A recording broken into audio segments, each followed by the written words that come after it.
আরে ভাই, বাংলাদেশে থাকেন, বাংলাদেশের মাটিতে থাকেন, কোন জেলার মানুষের সেন্টিমেন্ট কি, কোন জেলার মানুষ কোন কথা বললে কিভাবে রিয়াক্ট করতে পারে, এগুলো আপনারা জানেন না। আপনারা রাজনীতি অনেক দূরের কথা, আপনাদেরকে প্রাইমারি স্কুলে পাঠায় দেওয়া দরকার। এরপরে তারা কি করলো?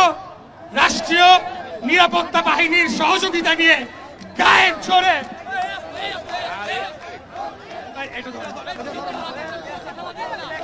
রাষ্ট্রীয় বাহিনীর সাহায্য সহযোগিতা নিয়ে তারা সেখানে নিজেদের বাহাদুরি দেখানোর জন্য গোপালগঞ্জে গিয়ে তারা জোর জবরদস্তি করে একটা পরিস্থিতি তৈরি করলো। আপনারা মুজিববাদ হটাতে চান, বাংলাদেশে তো অনেক জায়গা আছে, ওইখানে গিয়ে কেন আপনাদেরকে গোলমাল সৃষ্টি করতে হবে? সেটাই আজকে জনমনে প্রশ্ন উঠেছে। এরা জানে নির্বাচন হলে তারা একটা দুইটা আসন পাবে কিনা তাদের কোনো ঠিক নাই। 1991 সালে ঢাকা শহরে জামাতে ইসলামীর 7টি আসনের 7টিতে তারা জামানত বাজেয়াপ্ত হয়েছিল। এই জামাত শিবির, এনসিপি এরা সব একই সূত্রে গাথা। তারা চায় না বাংলাদেশে একটা স্বাভাবিক সুস্থ নিরাপদ পরিবেশ বজায় থাকুক, যাতে করে তারা বলতে পারে নির্বাচনের পরিবেশ নাই, এবং আমরা যখনই কোনো ঘটনা ঘটে তারপরেই তাদের পাতি নেতাদের মুখে এগুলো শুনতে পাই। আমি একটা প্রতিজ্ঞা আপনাদের সামনে করতে চাই। আমাদের নেতা প্রথমে ডিসেম্বর বলেছিলেন, পরবর্তীতে বর্তমান অন্তর্বর্তীকালীন সরকার প্রধানের সাথে আলাপ আলোচনা করে আমরা জানতে পারি ফেব্রুয়ারিতে উনি রাজি হয়েছে। উনি রাজি, আমরা রাজি। এই ফেব্রুয়ারি থেকে যদি একদিনও পেছানোর চেষ্টা করে এই সরকারকে 1 ঘন্টা আমরা রাখবো না। আরে ভাই, আপনারা কারা? আপনারা অন্তর্বর্তীকালীন সরকার, আপনাদের ম্যান্ডেট কি? কিছুই না। আপনারা কোন বিপ্লবী সরকার না, আপনারা সেটা গঠন করতে ব্যর্থ হয়েছেন। বর্তমান সংবিধানের আলোকেই আপনারা একটা সাংবিধানিক সরকার, সেটা সুপ্রিম কোর্টের রেফারেন্স নিয়ে গঠিত করা হয়েছে। অতএব এখন এসে যদি আপনারা সংবিধান পরিবর্তন করতে চান, পিআর পদ্ধতি করতে চান, এগুলা বাংলাদেশের জনগণ মানে না, মানবে না। পিআর পদ্ধতি মানে কি আমি জানবই না, আমি কাকে ভোট দিচ্ছি, কিন্তু এমপি পাঠাই দিবে কেন্দ্র থেকে। এইসব বন্ধ করেন। আমি আবারও বলছি, বাংলাদেশ জাতীয়তাবাদী দল বিএনপি একটি গণতান্ত্রিক রাজনৈতিক দল। আমরা দীর্ঘদিন লড়াই সংগ্রাম করেছি শুধুমাত্র একটা সুস্থ সঠিক নির্বাচন ব্যবস্থার জন্য। কেন এই নির্বাচন ব্যবস্থা? যাতে করে বাংলাদেশে যখন রাষ্ট্র ক্ষমতার পরিবর্তন হবে সেটা যাতে একটা শান্তিপূর্ণ প্রক্রিয়া হয়। এই শান্তির জন্য আমরা লড়াই করেছি, সংগ্রাম করেছি। আমাদের ইলিয়াস আলী চৌধুরী আলম গুম হয়েছে, বহু ছাত্রদের তারা ক্রসফায়ারের শিকার হয়েছে, শত শত হাজার হাজার গুম হয়েছে। এবং আমরা এই গত 24-এর গণঅভ্যুত্থানে আমাদের 140-এর উপরে শুধুমাত্র ছাত্র দলের ভাইয়েরা জীবন দিয়েছে। এইসব আমরা যখন 5 তারিখের পরে এই ধরনের কথা উঠলো, আমাদের কাছে মনে হয় নাই যে এটা কৃতিত্ব নেওয়ার কিছু আছে। আমরা মনে করেছি এই আন্দোলনটা ছিল আমাদের ইমানি দায়িত্ব, বাংলাদেশকে একটি স্বাধীন সার্বভৌম রাষ্ট্র হিসেবে গড়ে তোলার জন্য আমরা আমাদের দায়িত্ব পালন করেছি। কৃতিত্ব নেওয়ার কিছু নাই এখানে। আমরা আবারও বলতে চাই, আমাদের যে অভীষ্ট লক্ষ্য সেখানে আমরা এখনো পৌঁছাই নাই। এখন আমরা গণতন্ত্রের জন্য লড়াই করছি। আপনারা মিষ্টি কথায়, সুন্দর কথায় ভুলবেন না।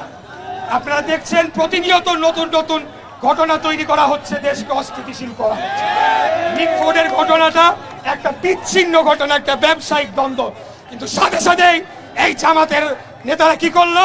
সরাসরি তাদের রাস্তার নেতা কর্মীদের লেলিয়ে দিল আমাদের নেতার ব্যাপারে কথা বলার জন্য। তারপরে আমরা কিচ্ছু বলি নাই, আমরা ধৈর্য সহকারে শুনেছি। আমরা আজকে যেটা করছি শান্তিপূর্ণ গণতান্ত্রিক প্রতিবাদ কর্মসূচি, ঠিক আছে? আমরা কিন্তু অন্য লাইনে হাঁটি নাই, আমরা হাঁটতে চাইও না, দেশকে অস্থিতিশীল করতে চাইও না। আমরা আরেকটি কথা যেটা বলবো, আজকে এই এনসিপি তাদের দুষ্কর্মের আরেকটি আপনাদের উদাহরণ দিচ্ছি। তারা কক্সবাজারে গিয়েছিল এবং এই প্লিজ প্লিজ প্লিজ কক্সবাজারে গিয়েছিল। সেখানে আমি ভাবছিলাম যে এনসিপি নেতাদের ব্যাপারে যেহেতু এক জেনারেশনের একটা রাজনৈতিক পরিবর্তন আনতে চাই, কাদা ছোড়াছুড়ি না করি, কারণ একটা বললে পাল্টা আসবে, সম্পর্ক খারাপ হয়। আমরা তো এটা আওয়ামী লীগ আমলে দেখছি, ছাত্রলীগে কিভাবে আমাকে হেনস্থা করেছে অনলাইন এবং অফলাইনে সবাই জানে। যুবলীগের এক বদমাইশ নিখিল, কই আজকে নিখিল আমাকে অতএব আমরা কিন্তু পালাই না, আমরা জায়গা মতোই ছিলাম। তাই আমি বলবো, এই যে আজকে আমি বাধ্য হয়ে বলতে হচ্ছে, নাসিরউদ্দিন পাটোয়ারি নামের এক বেয়াদব একটা বদমাইশ ছেলে, সে তার মুখের কোনো লাগাম নাই, সে যা ইচ্ছা তাই বলে যাচ্ছে, সে শুরু থেকেই সে কথা বলে যাচ্ছে। আমাদের নেতা সম্পর্কেও বারবার সে বিরূপ মন্তব্য কটূক্তি বারবার কটূক্তি করেছে, তারপরে আমরা কিন্তু কঠিন ভাষায় প্রতিবাদ করি নাই।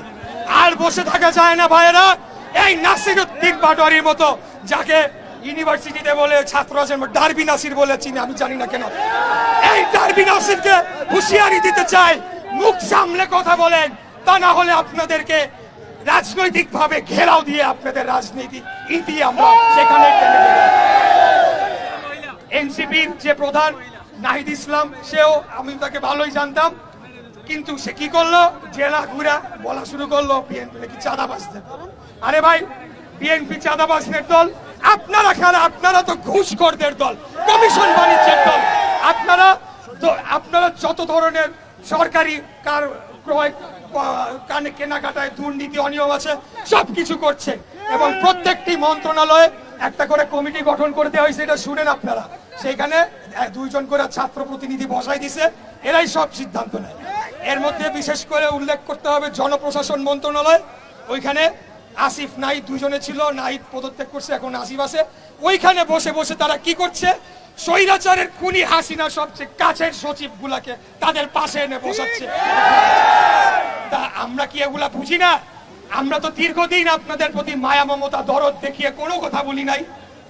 আমরা আমাদের সহযোদ্ধা জামাতের বিরুদ্ধেও বহুদিন কোনো কথা বলি নাই।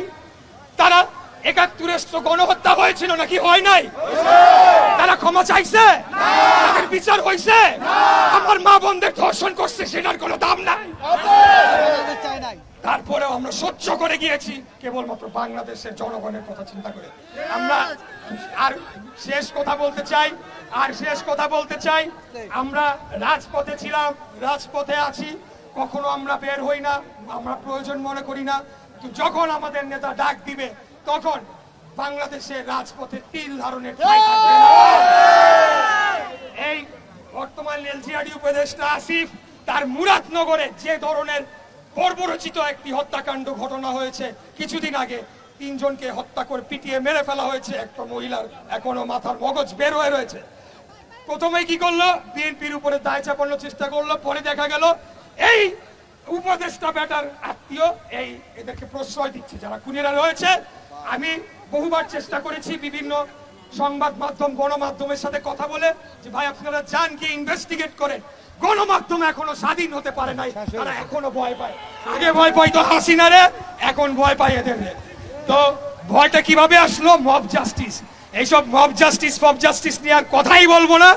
যেখানে মব দেখবেন সেখানেই তাদের উলঙ্গ করে তাদেরকে উচিত শিক্ষা দিয়ে তাদেরকে বাড়িতে পাঠিয়ে দিতে হবে, এটা আমাদের প্রতিজ্ঞা।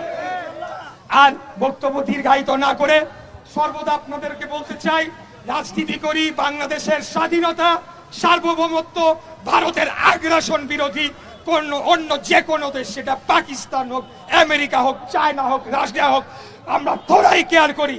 আমরা চাই সবার আগে বাংলাদেশ, দিল্লি নয়, পিন্ডি নয়, অন্য কোনো, সবার আগে বাংলাদেশ।